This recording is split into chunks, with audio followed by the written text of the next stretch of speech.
जय हिंद दोस्तों, जोहार। तो देखिए, आज हम लोग जो है झारखंड उत्पाद सिपाही का प्रैक्टिस सेट 4 करेंगे। फ्रेंड्स, इसमें जो है हम लोग झारखंड सामान्य ज्ञान के टोटल जो 50 प्रश्न पूछे जाते हैं और ये जो हमारा प्रैक्टिस सेट है, जितने भी मार्केट में बुक्स हैं उनमें किसी एक से हमने लिया है। अब देखेंगे सारे प्रश्नों का सिलेक्शन जो है बहुत ही अच्छे तरीके से यहाँ पे किया गया है। ठीक है, तो अगर यदि आप भी जो है उत्पाद सिपाही का परीक्षा लिखने वाले हैं तो डेली बेसिस पर हमारा जो है प्रैक्टिस सेट आपको मिल रहा है। आप इसको चैनल को सब्सक्राइब कर लीजिएगा तो डेली बेसिस पर हमारा वीडियो आपको मिल जाया करेगा। ठीक है, टोटल इसमें झारखंड सामान्य ज्ञान के फ्रेंड्स हम लोग 50 प्रश्न को करेंगे। आपका सिलेबस के अनुसार से इसको सेट किया गया है।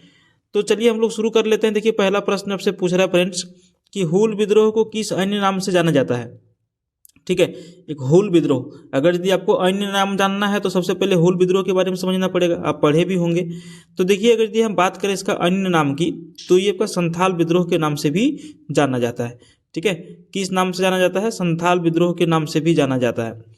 अगला प्रश्न देखिए, कोल विद्रोह का नेतृत्व निम्नलिखित में से किसने किया था? अब देखिए, कोल विद्रोह जो हुआ था इसका नेतृत्व बुधु भगत के द्वारा किया गया था। किनके द्वारा किया गया था? बुधु भगत के द्वारा किया गया था। फ्रेंड्स, आपको देखिए परीक्षा में झारखंड जीके के जो 50 प्रश्न पूछते हैं ना, कुछ आपको इजी लेवल के पूछेंगे, कुछ टफ लेवल के पूछेंगे। लिमिटेड सिलेबस है, ज़्यादा है नहीं, तो आपको नंबर उठाने के लिए बहुत ही अच्छा मौका यहाँ पर मिलेगा। समझें। अगला प्रश्न देखिए 43, निम्न में से किसे छोटा नागपुर के केसरी उपनाम से जाना जाता है? तो छोटा नागपुर केसरी के उपनाम से जिनको जाना जाता है वो कौन है? तो बाबू राम नारायण सिंह इनका उपनाम है। ठीक है, बाबू राम नारायण सिंह को छोटा नागपुर केसरी के नाम से भी जाना जाता है। नेक्स्ट क्वेश्चन देखिए, झारखंड विषयक समिति का गठन किस वर्ष किया गया था? अब एक समिति का गठन किया गया था जिसका नाम क्या था? झारखंड विषयक समिति। ठीक है, तो इसका जो गठन किया गया था वो किया गया था 23 अगस्त 1989 ईस्वी को। कब किया गया था? 23 अगस्त 1989 ईस्वी को। नेक्स्ट क्वेश्चन देखिए 45, आदिवासी महासभा का गठन किसके द्वारा किया गया था? देखिए, आदिवासी से संबंधित 2-4 प्रश्न आपको और भी मिलेंगे, उसको आप लोग जरूर से जरूर कर लीजिएगा। ठीक है, क्योंकि झारखंड में ऐसे प्रश्नों के पूछने की संभावना बढ़ जाती है। तो 45 में पूछ रहा है कि आदिवासी महासभा का जो गठन हुआ था उसका गठन किनके द्वारा किया गया था? तो बहुत ही इंपॉर्टेंट सवाल है। जयपाल सिंह बिल्कुल करेक्ट आंसर आपका हो जाएगा। ठीक है, किनके द्वारा किया गया था? जयपाल सिंह के द्वारा किया गया था। नेक्स्ट क्वेश्चन देखिए, बिरहोर एवं कोरवा के युवा गृह को क्या कहा जाता है? अब बिरहोर एवं कोरवा के जो ये जनजाति हैं इनके एक युवा गृह, जिसे हम लोग यूथ कहते हैं ना अंग्रेजी में, युवा गृह। ठीक है, जो जवान लोग होते हैं उनको क्या कहा जाता है इनके भाषा में? तो सही उत्तर हो जाएगा बी। ठीक है, टंडा कहा जाता है। बिरहोर एवं कोरवा जनजाति में युवा गृह को टंडा कहा जाता है और संथालों के युवा गृह को घोटालू कहा जाता है, घोटुल कहा जाता है। ठीक है, ये बिरहोर हो गया। बिरहोर में क्या? टंडा। यहाँ पे एक ऑप्शन आप एक और देख पा रहे हैं, घोटुल। घोटुल किस में कहा जाता है? जो संथाल जनजाति के लोग हैं उनके ये युवा गृह है, उनको जो है घोटुल कहा जाता है। तो ये भी आप एक्स्ट्रा फैक्ट आप याद करते चलेंगे। नेक्स्ट क्वेश्चन की ओर बढ़ते हैं 47, झारखंड की जनजातियां में सर्वाधिक विकास किस जनजाति का हुआ है? अब पता है आपको झारखंड में टोटल कितने जनजातियां हैं? 32। अब इसमें भी 2 भाग है। ठीक है, एक तो 24 जनजाति हो गए और 8 जो है आदिम जनजाति के अंतर्गत आते हैं। कितने? 8 जो है वो आदिम जनजाति के अंतर्गत आते हैं। तो ये आपका टोटल हो गया 32। अब यहाँ पर 32 में से सर्वाधिक विकास जो किस जनजाति का हुआ ये आपसे पूछ रहा है। तो देखिए, झारखंड की जनजातियों में सर्वाधिक विकास उरांव जनजाति का हुआ है। ठीक है, ये हमने बोल रहे हैं, ये आपका डेटा बोल रहा है। उरांव जनजातियों का सबसे अधिक विकास हुआ है 32 में से। 48 नंबर क्वेश्चन सर आपसे पूछ रहा है कि संथालों की सर्वाधिक प्रचलित विवाह को क्या कहा जाता है? अब संथाल जनजाति जो लोग हैं इसमें जो सर्वाधिक प्रचलित विवाह जो है वो क्या कहा जाता है? ठीक है, तो वो कहा जाता है किरिंग बापला। क्या कहा जाता है? किरिंग बापला। सही उत्तर ऑप्शन बी के साथ चला जाएगा। अगला प्रश्न देखिए, झारखंड पंचायती राज अधिनियम 2001 को झारखंड राज्य में पंचायती राज प्रणाली में से महिलाओं के लिए निम्नलिखित में से कितने प्रतिशत आरक्षण की व्यवस्था की गई है? आप देखते होंगे कि आपके अगर यदि 5-10 पंचायत को ले लीजिएगा ना, उसमें से बहुत सारे महिला मुखिया हैं। तो महिला मुखिया रहने का कारण क्या है? आरक्षित है। इनको आरक्षण दिया गया है कि आप जो है यहाँ पर इस सीट से महिला ही चुनाव लड़ सकती हैं। तो आरक्षण का जो प्रतिशत है ना वो 50% है। सन 2001 में झारखंड पंचायती राज अधिनियम 2001 लागू किया गया था, जिसके तहत राज्य में त्रिस्तरीय पंचायती राज की स्थापना की गई थी और इसमें सही उत्तर हो जाएगा आपका 50% आरक्षित किया गया था। 50 नंबर का प्रश्न का देखिए फ्रेंड्स, यहाँ पे आपसे पूछा जा रहा है कि देश में कुल लौह अयस्क के भंडार का कितना प्रतिशत झारखंड राज्य में पाया जाता है। अब कुल जो लौह अयस्क है, आयरन जो है, इसका जो भंडार है, जो स्टॉक है, पूरे भारत का कितना प्रतिशत सिर्फ और सिर्फ झारखंड में पाया जाता है। तो बात करें अगर यदि, तो ऑप्शन बी बिल्कुल सही उत्तर हो जाएगा, 26%। ठीक है, देखिए थोड़ा सा एक्स्ट्रा फैक्ट इसका याद रखिएगा। देश के जो कुल लौह अयस्क है हेमेटाइट का जो है लगभग 26% भाग जो है झारखंड में पाया जाता है। लौह अयस्क के उत्पादन में देश में झारखंड का दूसरा स्थान है। कौन सा स्थान है? झारखंड का दूसरा स्थान है देश में। ठीक है, इसके अतिरिक्त ताम्र अयस्क भी यहाँ पर जो 18% पाया जाता है, और कोकिंग कोल, यूरेनियम और पायराइट भी एकमात्र जो है उत्पादक राज्य झारखंड ही है। तो ये भी आपको एक्स्ट्रा फैक्ट याद रखना है। ठीक है, देखिए फ्रेंड्स, अगर यदि आपको ये वीडियो यूजफुल लग रहा है और आप चाहते हैं कि जब तक आपका परीक्षा नहीं हो हमारे चैनल के साथ जुड़े रहिए, हम इस तरह का जो है आपको झारखंड राज्य की जो है जीके है उसकी तैयारी करवाते रहेंगे। तो अभी चैनल को सब्सक्राइब करिए, आगे बढ़ते हैं। संथाली भाषा से संबंधित विभिन्न तथ्यों में से कौन एक असत्य है? अब यहाँ संथाली भाषा दिया हुआ है, 4 नाम आपको दिया गया है, वर्ड लिखे हुए हैं। तो संथाली भाषा से संबंधित विभिन्न तथ्यों में से कौन एक जो है असत्य है, बाकी सब सत्य है। तो इसमें से असत्य की अगर हम बात करें ना, तो संथाली साहित्य का भारतेंदु पंडित रघुनाथ मुर्मू, ये असत्य है, ये गलत है। ठीक है, ऑप्शन ये जो है गलत है, बाकी सब क्या है? सही है। चलिए नेक्स्ट क्वेश्चन की ओर हम लोग बढ़ जाते हैं। 52 यहाँ पे फ्रेंड सबसे पूछ रहा है कि निम्न में से कौन सा नृत्य पुरुष प्रधान नृत्य है? झारखंड में देखिए नृत्य हो गया, भाषा हो गया, जनजाति हो गया, जितने भी कल कारखाने हैं वो हो गया, यहाँ की भूगोल हो गई, यहाँ की मिट्टी हो गई, यहाँ की वायु हो गई, ये सारे प्रश्न आपसे पूछे जाएंगे। तो यहाँ पर नृत्य से संबंधित आपसे प्रश्न पूछ रहा है। ठीक है, तो देखिए झारखंड में कौन सा नृत्य जो है पुरुष प्रधान नृत्य होते हैं? तो नटुआ जो नृत्य होता है ना, नटुआ, ये जो है पुरुष प्रधान होते हैं। ठीक है, ऑप्शन डी। अगला क्वेश्चन देखिए, झारखंड धाम मंदिर किस जिला में स्थित है? बिल्कुल यहाँ पे सही उत्तर हो जाएगा झारखंड धाम मंदिर। ध्यान रखिएगा, बाबा धाम नहीं पूछ रहा है, झारखंड धाम पूछ रहा है। बाबा धाम आपका देवघर में है। ठीक है, बाबा धाम देवघर में, लेकिन झारखंड धाम आपका गिरिडीह जिला में है। गिरिडीह का जो मुख्यालय है वहाँ से लगभग 40 से 45 किलोमीटर की दूरी पर जो है झारखंड धाम मंदिर स्थित है, शिव मंदिर है, समझ गए? तो झारखंड धाम मंदिर गिरिडीह में, बाबा धाम मंदिर देवघर में, बासुकीनाथ दुमका में। ध्यान रखिएगा सारे प्रश्न, ठीक है ना। अगला प्रश्न देखिए, निम्न में से कौन सी धान की बुइया के समय गाया जाता है? अब धान की जब बुआई होती है उस टाइम गीत गाया जाता है, गाना गाया जाता है, तो इसमें से कौन सी है? तो इसका सही उत्तर हो जाएगा हैरो। ठीक है, ऑप्शन ये। जब धान की खेती होता है ना, तो महिलाएं जो है हैरो गीत गाती है। ठीक है, उसके बुआई के समय में। नेक्स्ट क्वेश्चन देखिए, 55 आपसे पूछ रहा है सर कि झारखंड के जनजातियों में प्रत्येक जनजातियां में से कुछ प्रतीक निषेध होते हैं, उसे किस रूप में जाना जाता है? अब कुछ प्रतीक जो होता है निषेध मतलब समझ रहे हैं, नेगेटिव होते हैं, उसको किस नाम से जाना जाता है? 55 का सही उत्तर आपका हो जाएगा ऑप्शन ये, टोटम। ठीक है, क्या हो जाएगा? टोटम। देखिए झारखंड के जनजातियों में प्रत्येक जनजातियों में कुछ प्रतीक निषेध होते हैं, उसे टोटम के रूप के टोटम के नाम से जाना जाता है। अगला प्रश्न देखिए, हरियार मयम की रचनाकार कौन है? आप हमारा अभी से लेकर के पिछले जितने भी क्लास हमारे देखे होंगे उसमें से जो है पुस्तक और उसके लेखक, ठीक है, पुस्तक और उसके लेखक, 1 से 2 प्रश्न आपको जरूर मिल रहे हैं। मतलब आपको लेखक और उसके रचनाकार दोनों का नाम आपको क्या करना होगा? याद रखना पड़ेगा। ठीक है, तो देखिए यहाँ पर हम लोग देख लेते हैं, हरियार मयम की रचनाकार जो है वो कौन है? 56 बिल्कुल आपका सही उत्तर हो जाएगा ऑप्शन ये। ठीक है, क्या हो जाएगा? ऑप्शन ये, श्रीकांत सोरेन इनके रचनाकार हैं।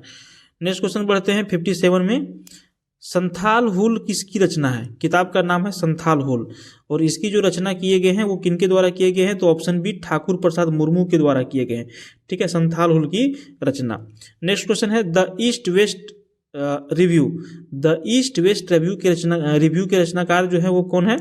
तो सही उत्तर आपका हो जाएगा ऑप्शन ये। ठीक है, रामदयाल मुंडा के द्वारा द ईस्ट वेस्ट रिव्यू के जो है रचना किया गया था। उसके बाद 59 में सर आपसे पूछा जा रहा है कि झारखंड कौशल ओवरग्रेव्स की रचनाकार कौन है? अब ये पुस्तक का नाम है। ठीक है, इसके जो रचनाकार की बात हो रही है तो इसकी रचनाकार हैं विक्टर दास। कौन है? विक्टर दास। नेक्स्ट क्वेश्चन देखिए, सिन्हा साहब झारखंड के किस हिंदी के साहित्यकार की प्रसिद्ध रचना है? एक साहित्यकार है, मतलब साहित्य है जिसका नाम है सिन्हा साहब। अब ये जो है हिंदी के साहित्यकार का प्रसिद्ध रचना है, तो इनका नाम क्या है? तो इनका नाम है सिन्हा साहब झारखंड की राधा कृष्ण हिंदी के साहित्यकार की प्रसिद्ध रचना है। राधा कृष्ण बिल्कुल करेक्ट आंसर हो जाएगा। नेक्स्ट क्वेश्चन देखिए, झारखंड के किस जिले में कुष्ठ रोग संस्थान स्थित है? हालांकि कुष्ठ रोग तो अब ऐसा माना जाता है कि भारत से खत्म हो गया है, लेकिन फिर भी कहीं कहीं अगर यदि कुछ लोग निकल जाते हैं तो उसका अलग मैटर है। तो झारखंड के किस जिले में कुष्ठ रोग संस्थान स्थित है? सही उत्तर बी हो जाएगा, ठीक है, रांची में। झारखंड के रांची जिले में कुष्ठ रोग संस्थान स्थित है। अब जो लोग 1990-95 दशक के होंगे उनको पता होगा, कुष्ठ रोग पहले बहुत चलता था, अभी तो बाजार में नहीं है, खत्म हो गया लगभग, अच्छा ट्रीटमेंट हुआ हर जगह से। बीआईटी सिंदरी कहाँ पर स्थित है? इंपॉर्टेंट सवाल है। बीआईटी सिंदरी कहाँ पर स्थित है? तो धनबाद में स्थित है, करेक्ट आंसर हो जाएगा, ठीक है। अगला प्रश्न देखिए, इंडियन स्कूल ऑफ माइंस की स्थापना किस वर्ष में की गई थी? पिछला जो आप हमारा वीडियो देखे होंगे ना, उसमें पूछा था कि इंडियन स्कूल ऑफ माइंस जो है ये स्कूल कहाँ पर स्थित है? तो ये स्कूल आपका धनबाद में स्थित है। कहाँ पर स्थित है? धनबाद में। अब पूछ रहा है कि इसकी स्थापना जो हुआ था वो कब हुआ था? तो इसकी स्थापना जो हुआ था वह हुआ था 1926 ईस्वी में। कब हुआ था? 1926 ईस्वी में, ठीक है। अगला प्रश्न देखिए, 64 नीरज कुमार मिश्रा का संबंध किस खेल से है? 64 का जो बिल्कुल सही उत्तर हो जाएगा शतरंज खेल हो जाएगा, ठीक है। किससे हो जाएगा? शतरंज खेल से हो जाएगा। अल्बर्ट एक्का स्टेडियम कहाँ पर स्थित है? 65 का सही उत्तर क्या हो जाएगा? गुमला जिला में है, ठीक है। अल्बर्ट एक्का स्टेडियम जो है कहाँ पर स्थित है? तो गुमला जिला इसका बिल्कुल सही उत्तर हो जाएगा। नेक्स्ट क्वेश्चन देखते हैं। देखिए, 34वां राष्ट्रीय खेल से आपको एक ना एक प्रश्न जरूर पूछा जाएगा, ठीक है। 34वां राष्ट्रीय खेल से एक ना एक प्रश्न आपको जरूर पूछा जाएगा। तो 34वें राष्ट्रीय खेल का आयोजन का शुभंकर क्या था? तो इसका जो शुभंकर था, आप जीके में पढ़े होंगे, इसका शुभंकर क्या था? छुआ था। क्या था? छुआ। 34वां राष्ट्रीय खेल ये आपका झारखंड में हुआ था, इसीलिए जितने भी परीक्षा आपका भी होने वाले हैं आने वाले समय में, सभी में 34वें राष्ट्रीय खेल के आयोजन से संबंधित या फिर 34वें राष्ट्रीय खेल से संबंधित आपको प्रश्न पूछे जाएंगे, ठीक ना। नेक्स्ट क्वेश्चन देखिए, बिरसा मुंडा एथलेटिक्स स्टेडियम कहाँ पर स्थित है? 67 का बिल्कुल सही उत्तर आपका हो जाएगा, रांची में स्थित है। कहाँ पर स्थित है? रांची में स्थित है। नेक्स्ट क्वेश्चन की बात करते हैं 68 में। तो सर देखिए, 68 पूछ रहा है, जुलाई 2020 में किस खिलाड़ी को जेएसएससी का आजीवन सदस्य बनाया गया है? अब जेएसएससी का जो आजीवन सदस्य जो बनाया गया है, तो कोई और दूसरा तो हो नहीं सकते हमारे एमएस धोनी के अलावे।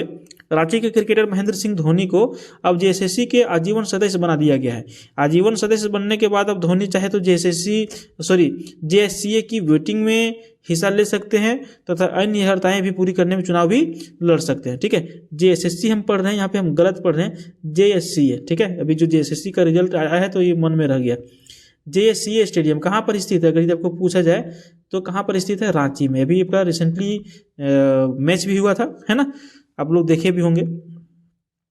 हाँ, ये क्वेश्चन करंट अफेयर्स में याद रखिएगा बॉस, कि अभी जो जेएससीए स्टेडियम में जो मैच हुआ था किन किन देशों के बीच में हुआ था और कौन जीता था, ठीक है। ये आपका करंट अफेयर्स का बहुत इंपॉर्टेंट सवाल हो गया। देखिए नेक्स्ट क्वेश्चन, छोटा नागपुर काश्तकारी अधिनियम में पहली बार जो है संशोधन किया गया था, कौन सा साल में? तो इसका सही उत्तर क्या हो जाएगा? 69 का हो जाएगा ऑप्शन डी, 1920 ईस्वी में, ठीक है। 1920 ईस्वी में पहली बार इसमें संशोधन किया गया था। आपको पूछा जाए कि लागू कब हुआ था छोटा नागपुर काश्तकारी अधिनियम, तो 1908 ईस्वी में लागू हुआ था। अगला प्रश्न देखिए, ब्राह्मणी नदी का उद्गम स्थल किस जिले से होता है? तो ब्राह्मणी नदी का जो उद्गम स्थल है वो आपका कहाँ से होता है? तो वो आपका होता है दुमका जिला से, ठीक है। ब्राह्मणी नदी का उद्गम स्थल दुमका जिले के उत्तर में स्थित दुधवा पहाड़ी से हुआ है, ठीक है। कहाँ से हुआ है? दुधवा पहाड़ी से। गुमरो और एरो इसकी सहायक नदियां हैं और इस पर बैदारा बैराज का निर्माण भी किया गया है, समझ गए। तो ये फैक्ट आपको याद रखना है बॉस। 71 देखिए, गुमानी जलाशय परियोजना किस जिले में स्थित है? देखिए, गुमानी जलाशय परियोजना जो है ये आपका साहेबगंज में स्थित है। कहां पर? साहेबगंज में, ठीक है। अगला प्रश्न देखिए, दामोदर घाटी बहुउद्देशीय परियोजना के अंतर्गत कुल कितने बांध बनाए गए हैं? ठीक है, तो दामोदर घाटी परियोजना DVC, ठीक है। तो इसका जो इसके अंतर्गत जो है कुल कितने बांध अभी तक बनाए जा चुके हैं? तो टोटल बनाए गए हैं 8, ठीक है। 8 आप याद करिएगा, हम थोड़ा सा रिमाइंड आपको करवा देते हैं 8 का नाम, ठीक है। कितने हैं? 8 है। अब इसमें से जो है तिलैया बांध जो कोडरमा जिला में है, बराकर नदी के ऊपर बनाया गया है। मैथन बांध जो धनबाद में है, बराकर नदी के ऊपर बनाया गया है। बाल पहाड़ी बांध बराकर नदी के ऊपर बनाया गया है। पंचायत बांध धनबाद में है, दामोदर और बराकर नदी के संगम पर बनाया गया है। कोनार बांध हजारीबाग में है, कोनार नदी पर बनाया गया है। बोकारो बांध बोकारो में है, बोकारो नदी पर बनाया गया है। बरमो बांध दामोदर नदी पर बनाया गया है। और अय्यर बांध, ठीक है, ये भी आपका दामोदर नदी के ऊपर बनाया गया है। तो सबसे अधिक दामोदर और बराकर नदी के ऊपर बनाया गया है, ठीक है। टोटल कितने? 8। क्लियर हो गया आपका। राज्य की कितनी जनसंख्या कृषि कार्य में संलग्न है? अब राज्य की जो जनसंख्या है वो कृषि कार्य में संलग्न कितने हैं, कितने लोग कृषि कार्य करते हैं? तो 75% यहाँ के जो लोग हैं वो कृषि का कार्य करते हैं, ठीक है। 74 देखिए, शहीद निर्मल महतो पार्क झारखंड के किस जिले में स्थित है? अब जो हजारीबाग के लोग होंगे तुरंत क्लिक कर देंगे किस, ये तो हमारा हजारीबाग जिला में स्थित है शहीद निर्मल महतो पार्क, ठीक है। क्या है? शहीद निर्मल महतो पार्क आपका हजारीबाग जिले में स्थित है। अगला प्रश्न है, झारखंड की एकमात्र नदी जो स्वतंत्र रूप से बंगाल की खाड़ी में गिरती है। अब यहाँ दामोदर, मयूराक्षी, स्वर्ण नदी और दक्षिणी कोयल, अब इसमें से कौन सी नदी है जो बंगाल की खाड़ी में गिरती है? तो सही उत्तर आपका हो जाएगा स्वर्ण रेखा नदी। स्वर्ण रेखा नदी झारखंड में बहने वाली एक प्रमुख नदी है और यह रांची जिले के नगड़ी नामक स्थान से उद्गमित होकर दक्षिण पूर्व की दिशा और प्रवाहित होते हुए स्वतंत्र रूप से बंगाल की खाड़ी में गिरती है। समझ गए। और स्वर्ण रेखा नदी के किनारे ही आपका कौन सा शहर बसा हुआ है? जमशेदपुर बसा हुआ है, ठीक है। कौन सा शहर? जमशेदपुर आपका किस नदी के किनारे पर? तो स्वर्ण रेखा नदी के किनारे पर, ठीक है। 76 में हम लोग चलते हैं, काली मिट्टी झारखंड के किस क्षेत्र में पाया जाता है? देखिए काली मिट्टी जो झारखंड का कौन सा क्षेत्र में पाया जाता है ये आपसे पूछा जा रहा है, तो ये आपका राजमहल की पहाड़ी में पाया जाता है, ठीक है। राजमहल बिल्कुल सही उत्तर हो जाएगा। देखिए हमारा यूट्यूब चैनल पर आपका जो इसी चैनल पर मिट्टी आप सर्च करिएगा, झारखंड की मिट्टी, और मेरा चैनल का नाम लिखिएगा GK with RK. Total Jharkhand में कितनी मिट्टियाँ पाई जाती है? 6 प्रकार की मिट्टियाँ पाई जाती है। और 6 प्रकार की जो मिट्टियाँ हैं बिल्कुल हम विस्तार में पढ़ाए हुए हैं। जीके विद आरके में जाइएगा, झारखंड की मिट्टी करके सर्च करिएगा, आपको मिल जाएगा मेरा वीडियो। अगला प्रश्न देखिए, हम लोग बढ़ते हैं 77 नंबर में। झारखंड में विंध्यन क्रम की चट्टानों के अवशेष कहाँ पर पाए जाते हैं? तो झारखंड में जो विंध्यन क्रम की जो चट्टान है ये कहाँ पर पाए जाते हैं? तो उसका सही उत्तर हो जाएगा पश्चिमोत्तर क्षेत्र में, ठीक है। ये आपका बिल्कुल करेक्ट आंसर हो जाएगा। नेक्स्ट बढ़ते हैं 78 की ओर हम लोग।